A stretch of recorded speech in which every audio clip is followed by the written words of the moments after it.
Good morning. Welcome back. My today's topic is earlier Satyagraha movement by Gandhi ji. Gandhi ji जैसे ही south Africa से India आए तो उन्होंने क्या देखा कि यहाँ के जो इंडियन फार्मर्स हैं वो काफी परेशान है जस्ट बिकॉज ऑफ ब्रिटिशर्स. क्या होता था, ब्रिटिशर्स या फिर लैंडलॉर्ड्स जो होते थे उस एरिया के, वो उनको फोर्सफुली एक तो लेबरिंग करवाते थे. सेकेंडली प्लांटेशन उनके अकॉर्डिंग करना पड़ता था, इंडिगो उगाना पड़ता था, तो इससे काफी परेशान थे. तो गांधी जी का पहला step, in 1916 Gandhi ji started a satyagraha movement in Champaran in Bihar. 1916 में गांधी जी ने चंपारण मूवमेंट चालू किया. मतलब जब वो चंपारण गए बिहार के तो वहां की कंडीशन देखकर उन्होंने ये मूवमेंट चालू किया था. Champaran in Bihar. He visited the Champaran area. उन्होंने विजिट किया पूरा चंपारण एरिया और inspired the peasants to struggle against the oppressive plantation system. और साथ ही साथ में उस एरिया के जितने भी फार्मर्स थे, पीजेंट्स थे, उनको इंस्पायर किया कि आपके ऊपर जो ये फोर्सफुली प्लांटेशन आपसे करवाया जा रहा है, आपको उसके लिए स्ट्रगल करना पड़ेगा, मूवमेंट करना पड़ेगा, बट नॉन वायलेंटली. ठीक है. सेकेंडली 1916 के बाद 1917 ये काफी सक्सेसफुल भी रहा. वैसे Gandhi ji organise satyagraha movement in Kheda district of Gujarat. Gandhi ji जब गुजरात के खेड़ा डिस्ट्रिक्ट पहुंचे तो वहां पर भी उन्होंने एक सत्याग्रह मूवमेंट ऑर्गेनाइज किया. मतलब कहीं ना कहीं यहाँ के किसान भी क्या थे, परेशान थे. To support the peasant. क्यों सत्याग्रह किया? पीसेंट को सपोर्ट करने के लिए.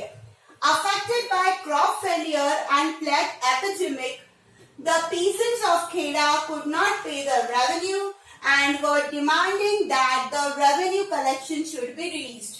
हुआ ये था कि ब्रिटिशर्स जो फोर्सफुली प्लांटेशन करवाते थे, या मैं बोल सकती हूँ कि जो लेबरिंग करवाते थे, उसके ऊपर वो बहुत ज्यादा क्या करते थे, रेवेन्यू लगाते थे. अब जब कभी भी क्रॉप फेलियर हो जाता है, मतलब मान लीजिए कि कोई नेचुरल आपदा आ गई, जैसे अकाल पड़ गया है, ठीक है, या बाढ़ आ गई, तो ऐसे में क्या होता था, हर किसान की क्रॉपिंग नेचुरली क्या होगी, बर्बाद हो जाएगी. और जब क्रॉप फेल हो जाएगा तो किसान रेवेन्यू कहाँ से पे करेगा, है ना. और सेकंड, यहाँ पर खेड़ा में ये बोला गया है कि क्रॉप फेलियर एक सबसे बड़ा कारण था, और दूसरा कारण था प्लेग एपिडेमिक, महामारी. प्लेग एक बीमारी है जो फैलती है ना, तो इसको महामारी घोषित कर दिया जाता है. तो यहाँ पर इन दोनों की वजह से यहाँ के जो पीजेंट्स थे वो रेवेन्यू पे करने में कैपेबल नहीं थे. तो ये मूवमेंट किसके अगेंस्ट में था, ब्रिटिशर्स के अगेंस्ट में. और क्या डिमांड हो रही थी कि रेवेन्यू कलेक्शन को क्या किया जाए, रिलीज किया जाए, बंद करवा दिया जाए, क्योंकि वहां के जो पीजेंट्स थे वो यहाँ पर रेवेन्यू देने की कंडीशन में नहीं थे. ठीक है. Third, in 1918, Gandhiji started a satyagraha movement in Ahmedabad.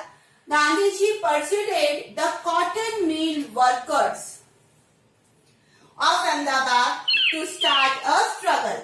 हुआ ये 1918 के अंदर गांधी जी ने एक सत्याग्रह मूवमेंट चालू किया. कहाँ पर? अहमदाबाद, गुजरात में ही. अब ये फार्मर के लिए नहीं था, ये कॉटन मिल वर्कर्स के लिए था. आप शायद जानते नहीं होंगे कि जो ये कॉटन मिल वर्कर्स थे, इनकी इतनी बुरी हालत कर दी थी ब्रिटिशर्स ने.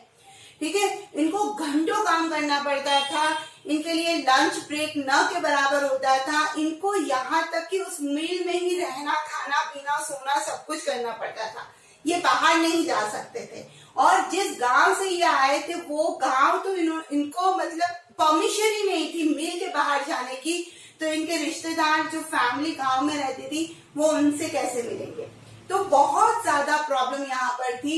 और गांधी जी ने 1918 में क्या किया, कॉटन मिल वर्कर्स के लिए एक मूवमेंट चालू किया और उनको भी मतलब मोटिवेट किया कि आप स्ट्रगल करिए विथ नॉन वायलेंस. ठीक है ना. अब ये जो टॉपिक है इसके ऊपर एक क्वेश्चन बनता है. क्या है ये क्वेश्चन, चलिए देखते हैं. क्वेश्चन इस टॉपिक के ऊपर ये बन रहा है